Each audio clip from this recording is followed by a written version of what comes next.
Hi friends, now we are going to introduce our remote control dice to you all. This whole device contains our processed dice and a controller. When you throw the dice, press the button at the same time. Then the dice will become any three number you want. Now let's see how it works.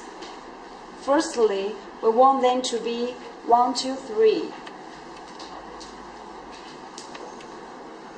You see, they gave us 1, 2, 3.